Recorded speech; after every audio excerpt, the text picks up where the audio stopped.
अपने बारे में आप थोड़ा बताइए, अपना परिचय दीजिए सबसे पहले। सर मेरा नाम कौन कुमार सिंह करेगा और मैं गोपालगंज बिहार के निवासी हूँ और मेरा ग्रेजुएशन फाइनल है। प्रेजेंट करीबन 2022 में फाइनल किया हूँ। और मेरे जो फादर है वो फार्मर है और मैं 2 ब्रदर हूँ, जो छोटा हूँ और थोड़ा बस यही करते हैं। सेफ्टी में आपने कौन सा कोर्स किया? तो सेफ्टी में फायर से कोर्स होता है, वो क्लियर कर किया है। कहाँ से किया? गोपालगंज से किए हैं सर। और फादर स्कूल एक नाम का है, ग्रोथ नाम का, आप जानते हैं? क्या बोल रहे हैं? तो बोल रहे हैं ग्रोथ नाम के एक स्कूल का है ना, वहाँ से किया गोपालगंज से, ग्रोथ नाम का। ठीक है, चलिए बढ़िया है। कहीं से भी करिए, उससे मतलब नहीं है।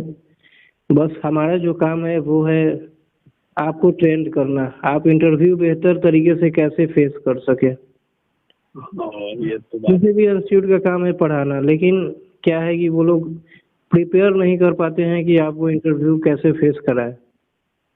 जैसे अभी आप बोल रहे हैं हेजिटेशन होता है ये वो, तो वही चीज मैं क्लियर कराता हूँ।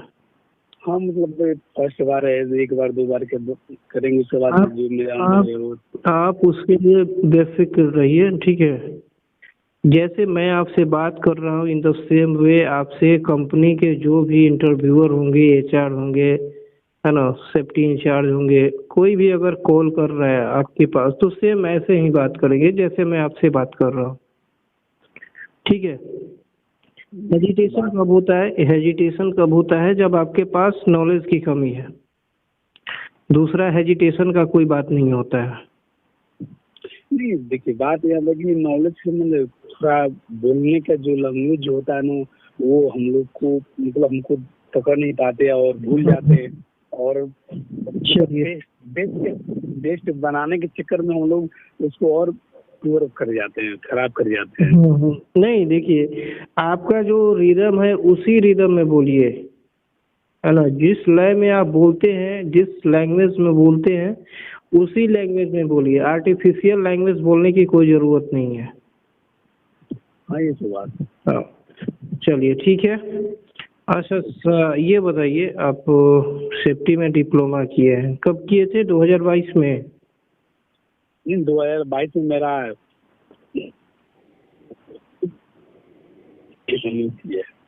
1 साल का 1 ईयर का किया है सर। 1 ईयर का किया है, ठीक है। अच्छा, ये बताइए आप थोड़ा, चलिए क्वेश्चन की तरफ हम लोग बढ़ते हैं, बात करते हैं क्वेश्चन के बारे में। अच्छा, आप अनसेफ एक्ट और कंडीशन में क्या डिफरेंस है? सर देखिए, जो अनसेफ एक्ट होता है उसमें तो वर्कर का अपना स्वयं का गलती होता है। जो अनसेफ कंडीशन होता है उसमें आपको 20% जो दूसरे का गलती होता है, दूसरे वर्कर का गलती होता है, ठीक है। इससे हमको यही फर्क पड़ता है कि अधिकांश जो गलतियां होती है वो अनसेफ एक्ट के तहत अपने गलती के चलते वो खुद होती है। कंडीशन किसी न किसी वर्कर का गलती होता है, जो किसी और को वो देखना पड़ता है, एक्सीडेंट होता है। ये अनसेफ कंडीशन बता रहे हैं आप? हाँ, हम अनसेफ कंडीशन बता रहे हैं। अनसेफ एक्ट में होता है ना स्वयं की गलती। हमको पता है कि मान लीजिए हमको मालूम है कि ड्राइविंग करना एग्जाम्पल तौर पे, और हमको मालूम है कि हेलमेट नहीं लगाते हैं, फिर आगे जाते हैं, गिर जाते हैं, एक्सीडेंट होता है। मुझे ऑलरेडी मालूम था कि हेलमेट हमको लगाना चाहिए, उसमें मेरी गलती है, और फिर हम नहीं पहन के बाइक ड्राइविंग करते हैं और गिर जाते हैं, तो अनसेफ कंडीशन में तो होता है। अच्छा, अब ये बताइए, अभी आपने बताया कि किसी दूसरे की गलती से ये क्या होता है, अनसेफ कंडीशन होता है। हाँ, किसी दूसरे वर्कर की, ठीक है। तो दूसरे की गलती से कैसे, एक कुछ एग्जांपल के थ्रू हमें समझाइए, दूसरे की गलती के थ्रू कैसे आप अनसेफ कंडीशन को डिफाइन करेंगे, बताइए, एग्जांपल दीजिए अनसेफ कंडीशन का। जो अनसेफ कंडीशन है, मान लीजिए कोई वर्कर है जो जो फर्स्ट शिफ्ट में वो काम करता है और काम करने के दौरान उसका टाइम ओवर हो जाता है, जिसके चलते वो अपना टूल बॉक्स वहीं पर छोड़ के चला जाता है। ठीक है। और जो दूसरे शिफ्ट वाले बच्चे आते हैं, जो नाइट वाले आते हैं, वो काम करते हैं और काम करते हैं तो जो उसके जो टूल बॉक्स उसका होता है और वो गिरता है, जिससे दूसरे शिफ्ट के बच्चे हैं उनको नुकसान हो जाता है, चोट हो जाता है, हानि हो जाते हैं उन लोग। हम अनसेफ कंडीशन का बात करते हैं सर। अच्छा अच्छा, चलिए ठीक है, बढ़िया है। अब थोड़ा हम लोग अंदर की तरफ एक्टिविटी की तरफ चलते हैं। मैनुअल हैंडलिंग में क्या क्या खतरा होता है बताइए। मैनुअली अगर किसी चीज को आप हैंडलिंग करते हैं, उठाते हैं, एक जगह से दूसरे जगह ले जाते हैं, तो उसमें क्या क्या खतरा का सामना करना पड़ सकता है। सर देखिए, जो मैंने हम एक जगह से दूसरी जगह पर ले जाते हैं, उसमें उसके जो लिफ्टिंग के अंदर कोई वर्कर को आ जाने का, उसके अंदर दब जाने का, फिर उसके साथ मतलब जो क्रेन लिफ्टिंग करती है और भी उसका जो जो पट्टा होता है वो टूट जाने से, वो भी एक प्रकार का देखिए, मैंने पूछा आपसे मैनुअली, आप क्रेन को इस बीच में कहाँ से ला दिए। Sorry sir. पहले क्वेश्चन समझिए, उसके बाद उसका रिप्लाई दीजिए। देखिए, इंटरव्यूअर आपके प्रेजेंट ऑफ माइंड को देखते हैं, आपसे क्वेश्चन क्या किया जा रहा है और आप उसका क्या जवाब दे रहे हैं, इस चीज पे आपको हमेशा फोकस करना है, हमेशा ध्यान देना है। जैसे मैंने अभी आपसे पूछा कि मैनुअल हैंडलिंग जो होता है, मैनुअली अगर किसी चीज को आप एक जगह से दूसरी जगह ले जाके रखते हैं, उठाते हैं, उसमें क्या क्या खतरा आपको सामना करना पड़ सकता है। जनरली अगर आप अपने घर पे किसी चीज को उठाकर एक जगह से दूसरी जगह, जैसे बोरी वगैरह हो गया, उठाते हैं, एक जगह से दूसरी जगह ले जाते हैं, तो क्या क्या खतरा का सामना करना पड़ता है। आप जनरली अपने घर का ही एक एग्जाम्पल ले लीजिए। वैसे ये इंडस्ट्री का है, इंडस्ट्री में क्या होता है, किसी कंस्ट्रक्शन साइट पे किसी ऑब्जेक्ट को मैनुअली वर्कर एक जगह से दूसरी जगह उठा के ले जाते हैं, क्या क्या खतरा हो सकता है, आप उस चीज को रिलेट करिए अपने घर से। ठीक है। सर देखिए, अगर जब किसी वस्तु को एक जगह से दूसरी जगह ले जाने क्रम में हमको अगर जो वहाँ का जो इस रास्ते को हम ले जाना, वहाँ का हाउस कीपिंग अच्छे नहीं है, एक प्रकार का वो भी एक सर एक्सीडेंट उससे हो सकता है। ले जा रहे हैं, अगर जो कटा हुआ और हम उसको नहीं देखते हैं और जा रहे हैं, फिर उससे अगर उसमें करंट है, इस प्रकार का उससे भी हमको एक्सीडेंट हो सकता है। उसके बाद हम अच्छे तरह से अपने जो शूज नहीं पहने हैं और जा रहे हैं, तो मान लीजिए कोई रड वुड जो भी है, हाउस कीपिंग अच्छे से नहीं है, उससे मेरा पैर कट सकता है। और ग्लव्स भी नहीं पहने हैं, तो ग्लव्स नहीं पहने तो मेरा जो अगर जो ले जा रहा है, अगर हैंडली वो कोई बोरी चाहे कुछ भी सामान लिए, अगर जो हमसे छूट जाता है, मेरा हाथ भी कट सकता है, फ्रैक्चर हो सकता है सर। और बहुत ही चीज पर देखे तो और चीज है, जैसे मान लीजिए अगर हम जा रहे हैं, अगर ये आगे एक वातावरण का थोड़ा दिक्कत है, कोई काम चल रहा है, वहाँ प्रदूषित हवा में कण आ रहे हैं और मेरे पास सेफ शील्ड नहीं है या चश्मा नहीं है, तो आँख में भी मिट्टी उट्टी पड़ सकता है सर, एक्सीडेंट हो सकता है। ये चीज आप ऐड कर सकते हैं। जनरली देखिए, कोई भी चीज है, आप अपने घर से उसको रिलेट करके आंसर दीजिए, आप डेफिनेटली कभी भी फेल नहीं होंगे। ठीक है, जैसे मैंने आपको एक क्लू दिया, आप तुरंत पकड़ लिए इस चीज को। इसमें और आप ऐड कर सकते हैं, जैसे किसी ऑब्जेक्ट को आपने उठाया है, उसका ग्रिप अच्छी तरह से न बन पाना। ग्रिप कहने का मतलब उसका पकड़ अच्छी तरह से न बन पाना। अगर पकड़ अच्छी तरह से नहीं बन पाएगा, वो ऑब्जेक्ट क्या होगा, सीधे आपके पैर पे गिरेगा।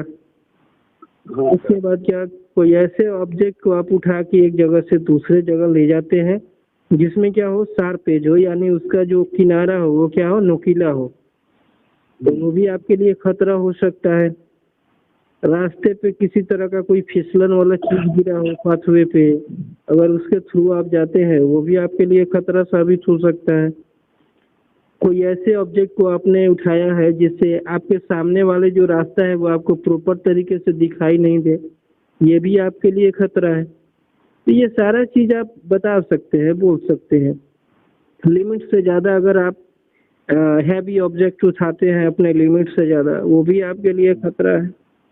यस सर, है ना। तो ये किसी भी कंस्ट्रक्शन साइट पे, इंडस्ट्री में ये समझिए तो इंस्ट्रक्शन दिया रहता है कि किस व्यक्ति को कितना वजन उठाना है, कितना लिमिट तक उठाना है, उससे ज्यादा उसे नहीं उठाना है ना।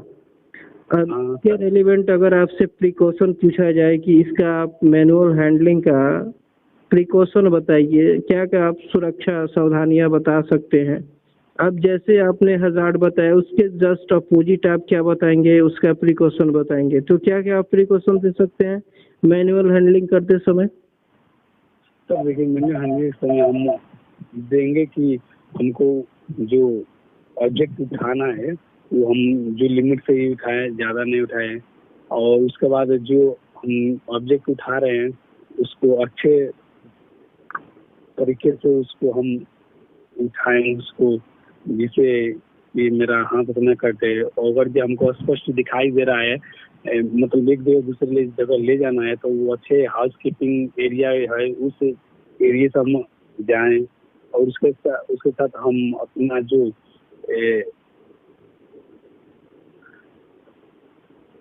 बोलिए। ठीक है। और उसमें सर ये भी हम दे सकते हैं कि जो मेरा मान लीजिए अगर हम ट्रॉली पे ले जा रहे हैं या जो इस पर भी ले जा रहे हैं, और उस पर अच्छे तरह से उसको रख कर, और सेफ्टी जो सेफ्टी बेल्ट होता है या जो भी होता है उसको अच्छी तरह से हम उसको बांध कर ले जाएं कि अगर जाते समय अगर ये कहीं से डीप में जाना हो तो फिर वो सामान गिरे ना, इसलिए प्रॉपर्टी लॉस ना हो कंपनी का। चलिए ठीक है। अच्छा ये बताइए आपको परमिट क्या होता है, परमिट टू वर्क। सर एक परमिट जो होता है एक लीगल डॉक्यूमेंट होता है जो एम्प्लॉय के द्वारा एम्प्लॉय को दिया जाता है, जिसमें हम उसमें ये जो उसमें होता है परमिट में कि जो वर्कर को हम टेंड करते हैं कि उस जिस आप काम को करने जा रहे हैं वहाँ पर क्या क्या हजार्ड हो सकता है, क्या क्या आपको वहाँ पर प्रिकॉशन लेनी चाहिए। उनको हम बंदे को ही उसमें हम ले जाते हैं। जो अगर ये कन्फाइंड स्पेस के काम चलता है, चाहे एक्सकवेशन के चल रहे हैं, उसमें हम जो उसमें स्पष्ट लिखा रहता है कि जो अगर ये मान लीजिए वर्कर लोग हम टेंड करके ले जाते हैं बंदे को टेंड करके, तो फिर वहाँ पर अगर जो अनसेफ कंडीशन में भी वो अनसेफ एक अपने आप को महसूस करेंगे कि अगर गलतियाँ उनको पता है कि यहाँ पर जो एक्सीडेंट हो सकता है, फिर भी वो लोग सावधानी पूर्वक वहाँ से अपना काम करके बाहर निकल सकते हैं। अब ये परमिट का बता रहे हैं ना। नहीं मतलब वर्क परमिट में, मतलब वर्क परमिट से बोले कि एक अनलीगल डॉक्यूमेंट होता है जो एम्प्लॉय के द्वारा एम्प्लॉय को दिया जाता है सर। अनलीगल कर दिए सर। अनलीगल होता है कि लीगल होता है सर? अनलीगल होता है सर। अनलीगल होता है, इलीगल तो सर अनलीगल होता है सर।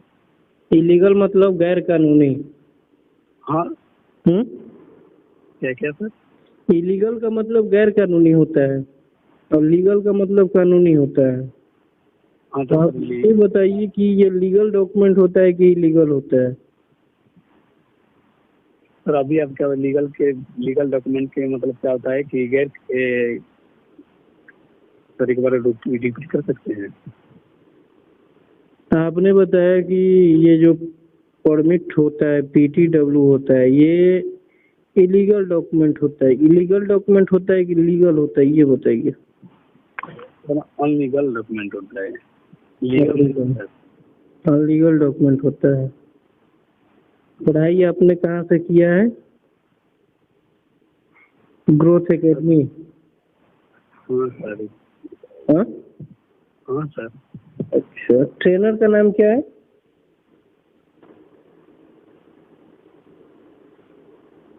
नहीं सर सॉरी, वो लीगल डॉक्यूमेंट होता है, लीगल नहीं सॉरी सर, लीगल डॉक्यूमेंट होता है वो, सॉरी। सॉरी। पूरा देखिए, अब ऐसा भी मत बोलिए कि ट्रेनर का उसमें बदनामी हो, ठीक है। हाँ ये हाँ चलिए, अब मैं एक इन्फॉर्मेशन आपको दे रहा हूँ। अगर आपको किसी भी तरह का कोर्स वगैरह करना हो, है ना, हाँ तो आप मेरे से संपर्क कर सकते हैं। मेरा नंबर मेंशन होगा वीडियोस वगैरह में, आप उससे मेरे से कांटेक्ट कर सकते हैं। किसी भी तरह का कोई कोर्स वगैरह करना हो सेफ्टी में या फिर जॉब के रिगार्डिंग, है ना, साथ ही साथ किसी तरह के ऐसे भी डॉक्यूमेंट्स की आपको ज़रूरत हो जो आप टाइम ना दे सके, आपको अर्जेंट चाहिए, तो वैसे भी प्रोविज़न, वैसे भी व्यवस्था मेरे यहाँ हो सकता है, ठीक है। चलिए, मैं आपको बता दूँ, लाइन पे हैं हमारे असिस्टेंट ट्रेनर प्रवीण शर्मा, जो कि इनके पास लगभग 6-7 साल का एक्सपीरियंस है। तो आगे वो आपसे कुछ सवाल जवाब करेंगे। हाँ प्रवीण सर, आप पूछ सकते हैं। जी जी, आपका नाम क्या पड़ेगा? सर मेरा नाम अनुज कुमार सिंह पड़ेगा। अच्छा अच्छा अच्छा, अनुज जी ये बताइए, you have a lot of field but why choose your safety field?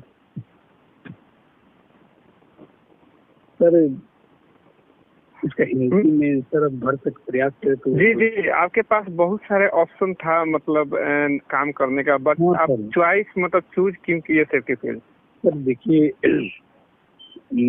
शुरू से मेरा पास मतलब ये अंदर मेरे पास अंदर छवि है कि दूसरे को सुरक्षा प्रदान करना, उनको हेल्प करना, उनको बचाना, उनको हम गलतियां बताना कि ये गलती है, और हमको दूसरे को हेल्प करने में अपना खुशी मिलती है सर। इसके चलते हम सेफ्टी अफसर का जो फील्ड है उसको हम चूज किए सर। अच्छा चलिए, अच्छा इंसिडेंट और नियर मिस में क्या डिफरेंट है? सर देखिए, इंसिडेंट और नियर मिस सर एक ही होता है। जो उसमें नियर मिस का होता है कि ऐसा घटना जिसमें इंजरी हो सकता है, लॉस हो सकता है, और लेकिन वो तो नियर मिस में हाँ, तो जो नियर मिस है ना, उसमें सर नियर मिस का डेफिनेशन ये होता है कि ऐसी घटना जिसमें कोई इंजरी हो सकता, कोई लॉस हो सकता था लेकिन हुआ नहीं, अर्थात होते तो बच गया सर, हम नियर मिस करते हैं। एग्जाम्पल बताइए थोड़ा नियर मिस का। सर एग्जाम्पल में जैसे हम जो सीढ़ी है, सीढ़ी पर हम कोई वेट लेके चढ़ रहे हैं, ठीक है, और चढ़ रहे हैं, और जो मेरा पैर स्लिप हुआ, फिर भी हम पैर स्लिप हुआ थोड़ा, फिर भी हम अपना जो भार था, वेट था, उससे हम कंट्रोल कर लिए, पकड़ लिया और गिरे नहीं हम सर, उससे हम नियर मिस कर सकते हैं। नियर मिस बोलेंगे। तो सर नियर मिस बोलते नहीं तो वो नियर मिस में आएगा, वो भार कंट्रोल नहीं हुआ तो वो नियर मिस में हो जाएगा। नहीं सर, जैसे वो गिरते गिरते बच गए ना। अच्छा, नहीं तो और एक और एग्जांपल ले सकते हैं हम कि मान लीजिए कि अगर ये कोई साइड पे कोई वर्कर ऊपर काम कर रहे हैं और नीचे हम काम कर रहे हैं, और जो ऊपर से कोई टूल बॉक्स गिरा और जस्ट मेरा सामने से ही वो क्रैश किया और मैं बच गई। इंसिडेंट में सर इंसिडेंट मेरे ख्याल से तो उसी को इंसिडेंट भी बोलते हैं, नियर मिस से कोई इंसिडेंट का सर उसका नहीं, इंसिडेंट और नियर मिस में थोड़ा डिफरेंट है। सॉरी सर, वो इंसिडेंट के हम नहीं बता सकते सर। इंसिडेंट में होता क्या है, आदमी इवेंट डिड नॉट रिजॉल्व, मतलब कोई दुर्घटना नहीं होता है, आदमी को कुछ नहीं होता है, पर्सन को, ठीक, कोई चीज को लॉस नहीं, सामान को इधर नुकसान हो सकता है, बट आदमी को कोई पोर्शन कुछ नहीं होता है। हाँ, जो प्रॉपर्टी डैमेज हो सकता है, जो आदमी है उसको पर्सनली कोई लॉस नहीं हो सकता। हाँ, और इसी पर नियर मिस में आप सही बताएं कि कोई सामान अगर ऊपर से गिरा, आपके मतलब जस्ट बगल से कोई गिर कर सामान, ऑब्जेक्ट गिर गया सामान, तो आप बच गए, उसको नियर मिस में आएगा वो। ओके सर, ये हम याद रखेंगे। चलिए, और हेलो। हाँ सर बोलिए, आवाज़ काफी सुनाई दे रही है। हाँ हाँ, बोल रहे हैं कि वेलफेयर किसे कहते हैं? क्या सर, वेल? हाँ, welfare. Sir sir well, sir इसका हिंदी क्या बता सकते? वेलफेयर नहीं जानते हैं? नहीं पढ़ाया गया वेलफेयर? नहीं सर, वो हमको ध्यान नहीं है, वो सर शायद हम क्लास में अटेंड नहीं किए, इसलिए थोड़ा नाम पहली बार सुने हैं ना, इसलिए थोड़ा अचंभे हो रहे हैं। अच्छा अच्छा। किसी भी इंडस्ट्री में, किसी भी कंपनी में जहाँ हर एक तरह की सुविधा हो, जैसा कि पानी पीने का सही व्यवस्था, बैठने का सही व्यवस्था, फर्स्ट एड का, मेडिकल का सही व्यवस्था, वो सब किस में आएगा? वेलफेयर में आएगा। ठीक। Okay sir, okay sir. Welfare में उसमें तो ये भी बोल सकते हैं ना सर, हम वहाँ के जो फूड से रिलेटेड और रहने वोने का जो, हाँ, रहने का व्यवस्था सही होना चाहिए, खाने पीने का व्यवस्था सही होना चाहिए, बैठने का सही व्यवस्था होना चाहिए। ठीक। Okay sir. चलिए ठीक है। कमलेश सर। हेलो। हाँ जी बताइए, हो गया? हाँ, हो गया। ओके ठीक है अनूप, आप आई थिंक आपको थोड़ा सा और प्रिपरेशन करने की ज़रूरत है, ठीक है? और आप प्रिपरेशन करिए, और बेहतर तरीके से हम लोग एक बार और मॉक इंटरव्यू करेंगे, ताकि इस बार मैं आपसे आशा करता हूँ कि इस बार और आप बेहतर करेंगे, ठीक है? और सर देखिए, इतना आपका बहुत धन्यवाद है सर, शुक्रिया, आपको गुजारी हूँ कि सर आप इतना हमसे लिए, जो मेरा अंदर थोड़ा जो डर बना हुआ था, जो बोलने का वो रियली हुआ। किसी तरह का हेजिटेशन आप मत रखिए, मैं आपके लिए हमेशा रेडी हूँ। आपके जैसे जो भी फ्रेशर लोग हैं उनके लिए मैं हमेशा तैयार हूँ। आप जब चाहे तब मेरे से मॉक इंटरव्यू करवा सकते हैं। मॉक इंटरव्यू का कोई भी चार्ज, कोई भी पैसा नहीं लगता है, ठीक है? ये आपके सेल्फ कॉन्फिडेंस को, हेजिटेशन को ख़त्म करने के लिए, सेल्फ कॉन्फिडेंस को बढ़ाने के लिए, हेजिटेशन को ख़त्म करने के लिए ही मैंने ये स्टार्टअप किया हुआ है, ठीक है? सर देखिए, इतना हम आपसे बात किए और नवीन सर से भी हम बात किए कि यहाँ पर कितना जो बातें थी जो हमको मालूम है, और कितना बातें जो थी हमको मालूम नहीं थी, जो नवीन सर से हमको सुनने को मिली और समझने को भी हमको मिला। कि अभी सर एक बात हमको बताएं, एक टॉपिक बताएं जिसको हमको मालूम नहीं था, हम और पढ़े भी नहीं थे, और देखिए उनसे हम बात किए और हमसे वो सवाल किए, हम बोले सॉरी सर उसका आंसर नहीं बता सकते हम, क्योंकि वो नाम जानते नहीं, सुने नहीं, पहली बार आप सुन रहे हैं सर, उसका आंसर हमको बताएं सर। देखिए वो हमको बताएं और कुछ हमको मिला सीखने के लिए ये सारे, ये इसलिए सर थोड़ा बात करने से और इंटरव्यू देने से थोड़ा नए नए वर्ड भी मिलता है, और अंदर जो अभी ये तो बेसिक है, ये तो जो भी आपसे पूछा गया ये सारा बेसिक है, अभी बहुत डीपली अभी बाकी रह गया है ना। हाँ सर, ये तो मालूम है कि ये बेसिक, बहुत बेसिक है। आज आप लोग कुछ मतलब 2-4% ही मानिए तो इसको सही है, नहीं 2-4% ही आप लोग इसलिए पूछे। अभी आपका इंटरव्यू 20%, 10% भी अभी आपका इंटरव्यू क्लियर नहीं हुआ है। हाँ सर, तो आप और बेहतर तरीके से तैयारी करिए, थोड़ा डीपली, है ना? और एक बार फिर हम लोग बात करेंगे, और इस बार जो होगा आपका फाइनल होगा। इस बार मैं आपको बता दूंगा, आप किसी भी कंपनी में, किसी भी कंस्ट्रक्शन साइट के लिए इंटरव्यू दीजिए, निश्चित रूप से आप सफल होंगे, ठीक है? और बताइए, जो भी फ्रेशर लोग हैं उनके लिए आप क्या कहिएगा?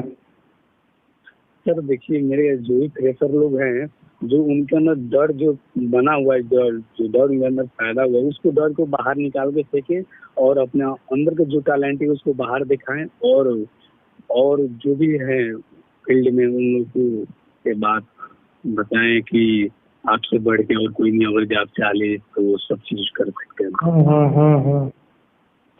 देखिए अनूप जी, क्या होता है, इंस्टीट्यूट वाले क्या होते हैं, कैंडिडेट को तो कुछ जानकारी होता नहीं है, पता नहीं होता है, वो लोग ऐसे माहौल क्रिएट कर देते हैं कि लगता है कि ये बड़ा चीज़ है, बहुत बड़ा चीज़ है ना? लेकिन एक्चुअली में देखा जाए तो कुछ है नहीं। हाँ सर, ये तो एक बार आप इंटर कर गए इस फील्ड में, आपको कोई हाथ पकड़ने वाला नहीं है, आप खुद अपना रास्ता बना लेंगे। ठीक है, वो इसमें हेजिटेशन की, डरने की किसी भी तरह का कोई बात नहीं है। कोई भी मनुष्य ही है, कोई भी आदमी ही है, जैसे मैं आपसे बात कर रहा हूँ, द सेम वे इंटरव्यूअर भी आपसे ऐसे ही बात करेंगे। ठीक है, तो बस आप अपने नॉलेज के ऊपर थोड़ा फोकस करिए, ध्यान दीजिए, ताकि किसी भी तरह का कोई भी सिचुएशन में किसी तरह का इंटरव्यू आप नहीं कर सके। ओके, ठीक है सर, एक बात क्या आपसे पूछ सकते हैं हम थोड़ा?